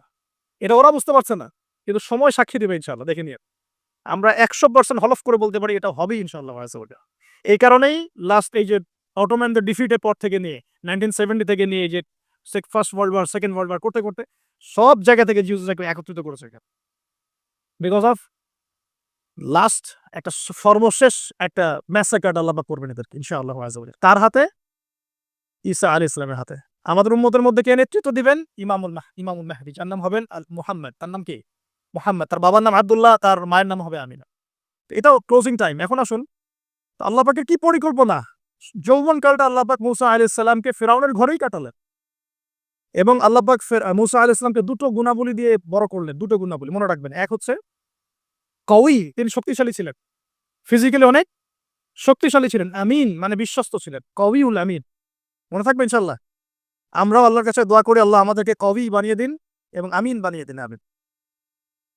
এবার যৌবনে উপনীত হয়েছেন, টকবকা রক্ত, বাইরে বের হয়েছেন, বাইরে বের হয়ে দেখছেন যে দুজন ব্যক্তি লড়াই করছে, ইয়াকতাতুলান রাজুলান ইয়াকতাতুলান, দুজন ব্যক্তি মারামারি করছে। একজন মিন শিয়াতি, তার বনু ইসরাইল কওমের মধ্যে, আরেকজন হচ্ছে আদুই, তার শত্রুর মধ্যে। তো মুসা আলাইহিস সালাম গিয়ে সাহায্য করতে চাইলেন তার কওম। আমরা বলি না দেশি ভাই সাপোর্ট ঠিক, তাই না? আচ্ছা, তো মুসা আলাইহিস সালাম গিয়ে সাপোর্ট দিতে গিয়ে শুনেন, ফাওয়াকাযাহু মুসা ফাকাদা আলাইহি, মুসা আলাইহিস সালাম মাত্র একটা ঘুষি দিয়েছেন, এক ঘুষিতেই ওই ব্যক্তি ডেড, স্পট ডেড। এই যে আমি গত একটা লেকচারে বলেছিলাম, চাইনিজ কন্টিনেন্টে যে মার্শাল আর্টস গুলো গড়ে উঠেছে, এই কোরআন থেকে গড়ে উঠেছে। তার আগে ওদের সভ্যতা ছিল, সংস্কৃতি ছিল, ঠিক আছে। এক ঘুষিতে মানুষ মারা যায়, এটা কোরআন বলেছে। এক ঘুষিতে মানুষ মারা যায়, এটা কোরআন বলেছে। ওরা এখন রিসার্চ করে বের করে যে ৬টা ৭টা স্পট আছে মানুষের দেহে, এক ঘুষিতে মানুষ মারা যেতে পারে। কোরআনকে আমরা মূল্যায়ন করি না, কিন্তু কোরআনকে সারা দুনিয়ার অমুসলিমরা মূল্যায়ন করে ওদের স্বার্থে তারা আমাদের কোরআনকে মূল্যায়ন করে, আমাদের হাদিসকে মূল্যায়ন করে। আমরা করতে চাই না, আল্লাহ মাফ করুক আমাদেরকে। আমরা কোরআন পড়তে চাই না, গবেষণা করতে চাই না, অর্থ বুঝতে চাই না, একটু আরবি ভাষা শিখতে চাই না, কোরআনের বালাগাত ডেইলি একটু তেলাওয়াত করবো একবার, সেটা করতে চাই না। আল্লাহ পাক আমাদেরকে মাফ করুক এবং কোরআন বলা বানিয়ে দিন। আমি কথাগুলো বলার উদ্দেশ্য আপনাদেরকে আঘাত করা নয়, আমি জাস্ট আপনাদের কলবে একটু ধাক্কা দেওয়ার চেষ্টা করছি, যাতে করে আপনারা সবাই কোরআন তেলাওয়াত করেন ডেইলি এক পারা করে, আল্লাহ কবুল করে নেন। এবার আসুন, দেখুন এবার কি হলো। এটা ইন্টেনশনালি ছিল না, আনইনটেনশনালি মুসা আলাইহিস সালাম এখন কিন্তু মানে হত্যার অপরাধী হয়ে গেছে, তাই না? ফেরাউন তাকে ধরার জন্য বের হয়েছে দলবল নিয়ে, ওকে ধরতে হবে, এবার অ্যারেস্ট করতে হবে। তো একজন এসে পরামর্শ দিল যে তুমি এখান থেকে চলে যাও, তুমি এই মিশর থেকে চলে যাও, বের হয়ে যাও, না হলে ফেরাউনের বাহিনী তোমাকে পেলে ধরে ফেলবে। এবার মুসা আলাইহিস সালাম চলে গেলেন কোথায়? মাদিয়ান। কোথায় বলেন? অনেক দূরে মাদিয়ান। মাদিয়ানে গিয়ে তার না আছে কোনো শেল্টার, না গার্ডিয়ান, না কোনো খাবার, না মানে কিছুই নাই। ঠিক নবী সাল্লাল্লাহু আলাইহি ওয়াসাল্লামের সাহাবীরা হিজরত করেছেন আবিসিনিয়ায়, নবীজি হিজরত করেছেন একবার তায়েফে, ওখানে মার খেয়ে চলে আসতে হয়েছে না? মনে আছে? তায়েফের 3টা গোত্র ছিল, আব্দে ইয়ালাইল, আব্দে মাসউদ, হাবিব বিন আমর, এই 3 গোত্রের নেতা ছিল। এরা নবী সাল্লাল্লাহু আলাইহি ওয়াসাল্লামকে ছোট ছোট বাচ্চাদেরকে দিয়ে পিটিয়েছিল, নাউযুবিল্লাহ। তারপরে নবীজি বদদোয়া করেন নাই, ওখান থেকে চলে আসছেন মক্কায়। আমি গুছিয়ে বলছি শর্ট করে। তো এভাবে মুসা আলাইহিস সালামকেও হিজরত করতে হয়েছে। দেখেন, আবার নবীজিকে হিজরত করতে হচ্ছে মদিনায়। তার মানে হিজরা বিষয়টা ইসলামের সাথে সম্পৃক্ত। পরিবেশ পরিস্থিতি অনুকূলে না থাকলে, যেখানে ভালো পরিবেশ সেখানে গিয়ে মানুষ থাকতে হবে। আলহামদুলিল্লাহ, এখানে ভালো পরিবেশ আছে, আপনারা ভালো পরিবেশ পেয়েছেন। কিন্তু যারা চ্যালেঞ্জ গ্রহণ করে সমাজের জাহিলিয়াত গুলোকে সরানোর চেষ্টা করবে, সংস্কারের চেষ্টা করবে, তারা আল্লাহর কাছে অনেক বেশি পছন্দের। তার মানে প্রথম ফাইট আমাদেরকে করতে হবে। করতে করতে গিয়ে এক পর্যায়ে যদি দেখি যে না পারছি না, তখন কি? হিজরা। এটা মাথায় রাখতে হয়। এখন নবী সাল্লাল্লাহু আলাইহি ওয়াসাল্লামকেও করতে হচ্ছে। মূসা আলাইহিস সালাম চলে গেলেন মিশর থেকে কোথায় বলে? মাদিয়ানে তখন আরেকজন নবী ছিলেন। তার নাম কি? শুআয়ব মাশাআল্লাহ শুআয়ব আলাইহিস সালাম। শুআয়ব আলাইহিস সালাম সম্পর্কে আল্লাহ পাক বলেছেন তিনি অত্যন্ত চমৎকার বাগ্মী ছিলেন। মানে তিনি নবীদের মধ্যে অনেক সুন্দর করে কথা বলতে পারতেন। সুবহানাল্লাহ, সুবহানাল্লাহ। তো শুআয়ব আলাইহিস সালামের কওমের নাম কওমে মাদিয়ান।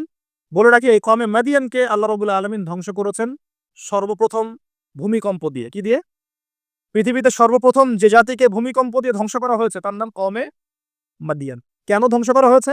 মাপে কম দিত। কি করত? যেটা এখনকার ওয়ার্ল্ডের ইকোনমিক সুন্নাহ, নাউযুবিল্লাহ। মানুষকে ঠকানো এখনকার ওয়ার্ল্ডের ইকোনমিক সুন্নাহ। এবং এই মানুষকে ঠকানোর জন্য ইকোনমিক সেকশনে রিবা চালু করা হয়েছে। রিবা সব জায়গায় রিবা, এভরি সিঙ্গল সেক্টর, যেটা under the foundation of world bank or IMF। রিবা আছে কি নাই? আর আমরা তো রিবাটাকে এখন মনেও করি না যে মায়ের সাথে জেনা করছি। মায়ের সাথে জেনা করছি, এটাই তো হাদিসের কথা। রিবার ৭০ শাখা আছে পাপের, ৭৩ শাখা আছে পাপের, সর্বনিম্ন শাখা মায়ের সাথে জেনা করা, নাউযুবিল্লাহ। তো এটা ইকোনমিক সুন্নাহ হয়ে গেছে না এখন, মানুষকে ঠকানো, মাপে কম দেওয়া, রিবা। আর আমরা তো মাশাআল্লাহ ঘুষ ছাড়া কিছু হয় না, দুর্নীতি ছাড়া হয় না, টেবিল পাসই হচ্ছে না। আল্লাহ মাফ করুক আমাদেরকে। তবে এগুলা আমাদের ইবাদতকে নষ্ট করে ফেলছে। কারণ হারাম রিজিক থাকলে ইবাদত দোয়া কবুল হয় না। আল্লাহ পাক আমাদেরকে হালাল খাওয়ার তৌফিক দান করুক। এখন প্রিয় ভাইরা, ওখানে গিয়ে কিচ্ছু নাই, নিঃস্ব অবস্থায় কি দোয়া করতে পারেন একজন মানুষ? এই দোয়াটা শিখে নেন, ইনশাআল্লাহ আপনার জীবনের সমস্ত সংকট কেটে যাবে ইনশাআল্লাহ। আমি নিজেও এই দোয়াটা বেশি বেশি করার চেষ্টা করি। দোয়াটা হচ্ছে মূসা আলাইহিস সালাম একটা গাছের নিচে হেলান দিয়ে বসলেন। বসে দেখলেন দুইজন মেয়ে দাঁড়িয়ে আছে দূরে, পানি নিতে পারছে না। লোকজন পানি নিয়ে যাচ্ছে, ওরা দাঁড়িয়ে আছে বেচারি। মূসা আলাইহিস সালাম গিয়ে বললেন, কি সমস্যা আপনাদের? এটা নিয়ে আপনারা আবার মেয়েদের সাথে কথা বলার চেষ্টা করেন না। ঠিক আছে? তো মাহারাম গায়রা মাহারাম মেনে চল। তারা বললেন যে আমাদের বাবা অনেক বৃদ্ধ মানুষ, আমরা পানি নিতে পারি না যতক্ষণ না আমাদের কম পানি নিয়ে চলে যায়। তো মূসা আলাইহিস সালাম তো একটু বললাম না ফিজিক্যালি খুব স্ট্রং ছিলেন। থাকে না বডি বিল্ডার, সামনে গিয়ে কথা বলে এই সরো পানি দিতে দাও, তখন মানুষ একটু মূল্যায়ন করে না? তো মূসা আলাইহিস সালাম এভাবে পানি নিয়ে দিলেন এবং বাছুরদেরকে পানি পান করালেন, করিয়ে গাছের নিচে এসে বসে আছেন। বসে বসে তিনি দোয়া করছেন। এই যে দোয়াটা তিনি দোয়া করছেন, রব্বি, একটা নেক কাজ করলেন, নেক কাজ করলেন না, মানুষের উপকার করলেন, নেক কাজ করে এসে গাছের নিচে বসে দোয়া করছেন, আল্লাহ এখানে তো আমার খাবার পানি বাসস্থান কিছুই নাই, আমি কি করব? রব্বি ইন্নী লিমা আনজালতা ইলাইয়া মিন খায়রিন ফাকির। রব্বি ইন্নী লিমা আনজালতা ইলাইয়া মিন খায়রিন ফাকির। আবার বলেন, রব্বি ইন্নী লিমা আনজালতা ইলাইয়া মিন খায়রিন ফাকির। অর্থ হচ্ছে, হে আল্লাহ, তুমি তোমার পক্ষ থেকে আমার উপরে যে নিয়ামতগুলো দিবে, আমি এর জন্য ফকির হয়ে বসে আছি আল্লাহ। অর্থ বুঝে পড়বেন ভাই, নামাজ রোজা হজ যাকাত যাই করেন আল্লাহর ওয়াস্তে অর্থ বুঝে পড়বেন। অর্থ বুঝে পড়লে আপনার ইবাদতের স্বাদ পাবেন, তৃপ্তি পাবেন, আল্লাহর সাথে কানেকশন হবে, আল্লাহর নূর পাবেন, মারেফত পাবেন, সত্য স্বপ্নও দেখবেন তখন ইনশাআল্লাহ। তখন সত্য স্বপ্ন দেখবেন ইনশাআল্লাহ। আল্লাহ পাক তৌফিক দান করবেন। এবার আল্লাহ পাকের সাহায্য নেমে আসলো। ওই দুই মেয়ের মধ্যে একজন হেঁটে হেঁটে চলে আসছে। এবার এই মেয়ের হাঁটা সম্পর্কেও কোরআন কথা বলেছে, সুবহানাল্লাহ। এই মেয়ে কিভাবে হেঁটে এসেছে এই হাঁটার বর্ণনাও কোরআন দিয়েছে। কোরআন বলেছে এই মেয়ে হেঁটে আসছে লাজুক পায়ে। কি পায়ে? এখন আপনি এই পুরো ওয়ার্ল্ডের মেয়েদের হাঁটা দেখেন, লজ্জা আছে? তাহলে মেয়েদের সাথে লজ্জার একটা গভীর সম্পর্ক আছে। এই মেয়ে প্রশংসা আল্লাহ পাক কোরআনে করলেন, লাজুক পায়ে, লাজুক ভঙ্গিতে, অবনত নয়নে সে হেঁটে আসলো। এখন আপনি কেলে যান, গো টু খেল, আপনাদের টুইন টাওয়ারে যান, দেখেন সবার হাঁটার চলা দেখেন। হায়া লজ্জার কোনো বালাই আছে এখানে? আমি গত লেকচারে বলেছিলাম যে আদম আলাইহিস সালাম এবং হাওয়া আলাইহিস সালাম, ইবলিস তাদের সাথে প্রথম যে আচরণ করেছে ওই ফল খাওয়ানোর পরে, সেটা কি? তাদের গা থেকে পোশাক খুলে পড়ে গেছে। মানে নগ্ন করে দিয়েছে আমাদের পিতামাতাকে, মহাবিশ্ব নগ্ন করে দিয়েছে কে? ইবলিস। তো এখন এই পৃথিবীতে আমরা যারা নগ্নতার চর্চা করছি তার কার এজেন্ট আমরা বুঝতে বাকি আছে? আমার কথা কি বুঝতে পারছেন কিনা? এই কানেকশন মিলানোর চেষ্টা করো, ডটস গুলো মিলানোর চেষ্টা করো। সামনে যাই প্রিয় ভাই, এই মেয়ে এসে বলছে আমার বাবা আপনাকে ডাকেন, আমার বাবা আপনাকে ডাকছেন। তিনি গেলেন, বাবা শুআয়ব আলাইহিস সালাম। তখন এক বোন ইনডাইরেক্টলি বাবাকে বুঝাচ্ছে যে বিয়ে শাদী দিলে ভালো হয়। এক বোন বলছে যে আপনি তো তাকে পুরস্কৃত করতে চাচ্ছেন, তাহলে এরকম কওয়িউন আমিন একজন মানুষকে সবচেয়ে ভালোভাবে পুরস্কৃত করা যায় তার যথাযোগ্য প্রতিদান দেওয়ার মধ্য দিয়ে। তো মেয়ের ইশারা বাবা বুঝেছেন, তিনি তিনি নিজের এক মেয়ের সাথে মূসা আলাইহিস সালাম বিয়ে দিলেন, সুবহানাল্লাহ।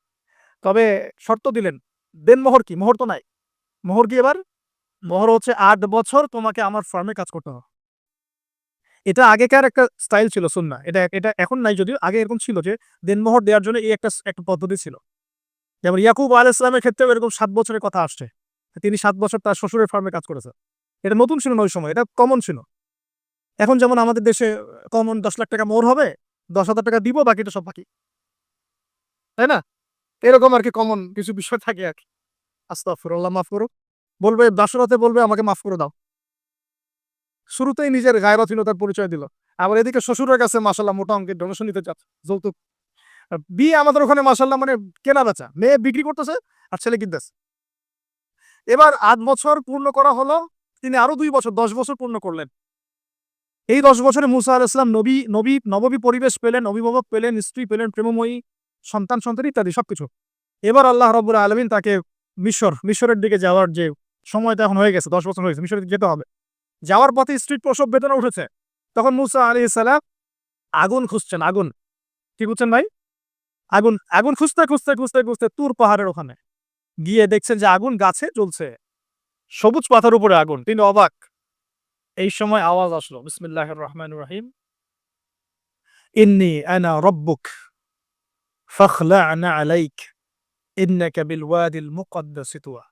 মুসা, ইন্নানি আনা আল্লাহ লা ইলাহা ইল্লা আনা ফা'বুদনি ওয়া আকিমিস সালাতা লিযিকরি। মানে এখানে অনেকগুলো কথা আছে, সূরা তাহার মধ্যে আছে। আওয়াজ চতুর্দিক থেকে ভেসে আসলো। মহান আল্লাহ রাব্বুল আলামিন তার শান অনুযায়ী, তার ইজ্জত